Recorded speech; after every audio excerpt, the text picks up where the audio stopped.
Okey, Assalamualaikum semua. Hari ini kita akan cuba untuk menulis rumusan. Jadi mohon kepada semua untuk merujuk modul PDPR muka surat 16 dan lihat kepada latihan rumusan 1.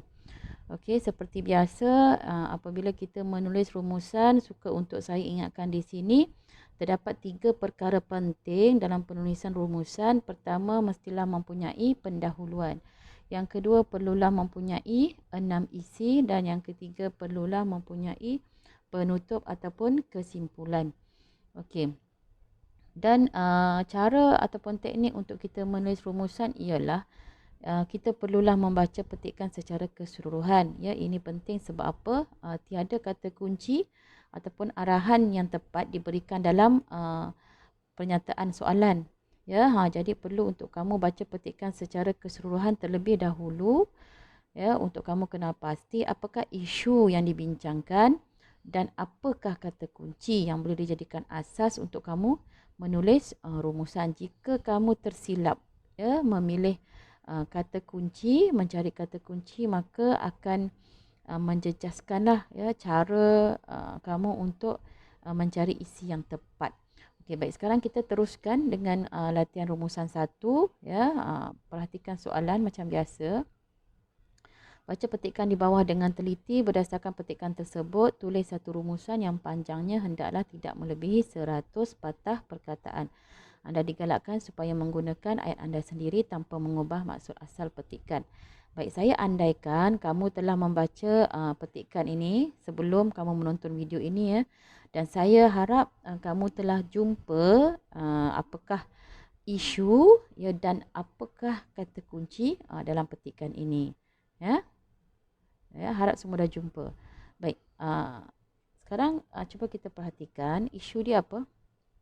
Ya, yang kita nampak di sini isu dalam petikan ialah tentang budi bahasa dan nilai murni. Okey, itu isu.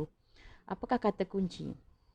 Ya, kata kunci idea dalam petikan ini, okey, yang kita nampak di sini ialah dia ada di sini, ya. Dia berikan kata kunci di sini. Langkah-langkah tertentu dilaksanakan untuk melahirkan masyarakat yang mengamalkan budi bahasa. Yang ini kita boleh ambil sebagai kata kunci. Kata kunci ini kita boleh jadikan sebagai pendahuluan. Penting sekali. Ya, jadikan sebagai pendahuluan. Maka nanti pendahuluan kita akan mulakan, ya. Ini pendahuluan kita akan mulakan dengan apa? Rumusan membincangkan. Langkah-langkah.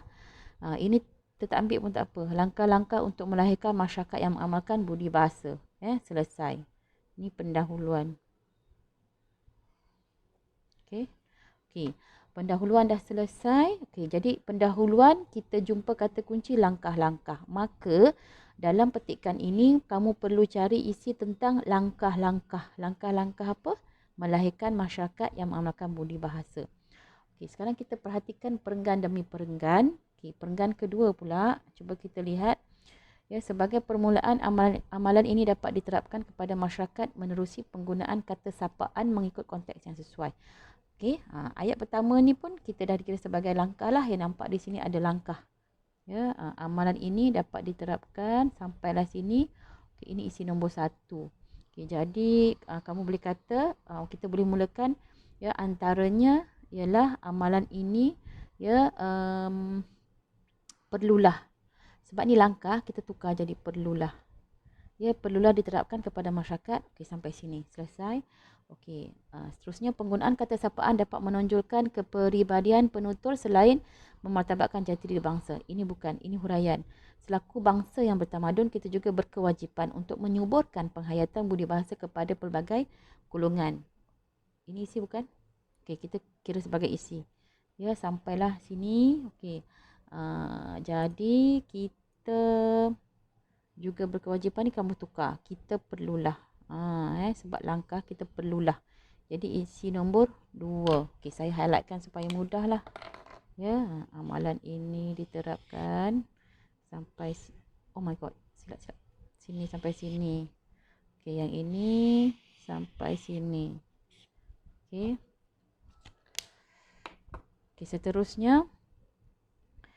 Okey, ayat yang selebihnya ni ini bukan isi, ya, itu huraian saja. Okey, kita teruskan dengan perenggan ketiga.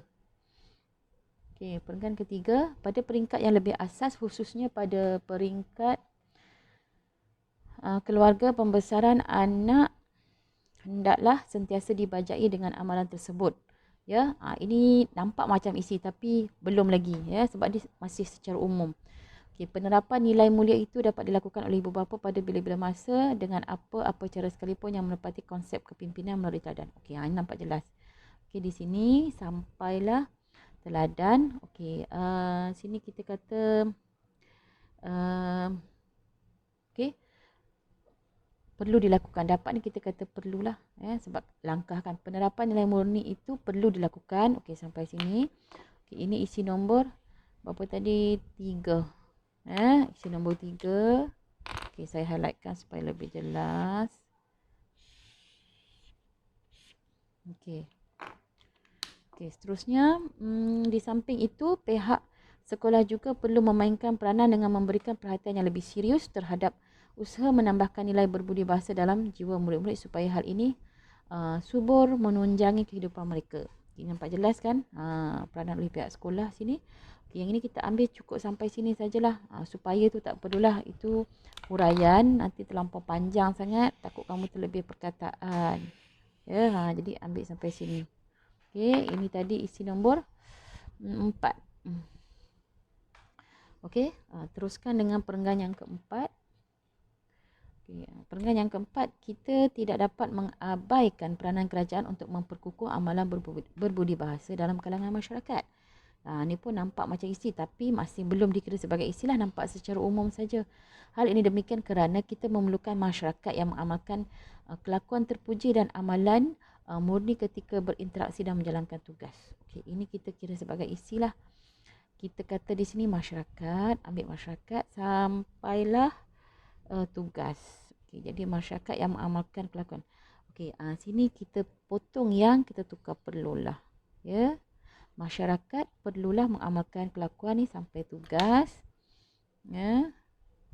Saya highlightkan.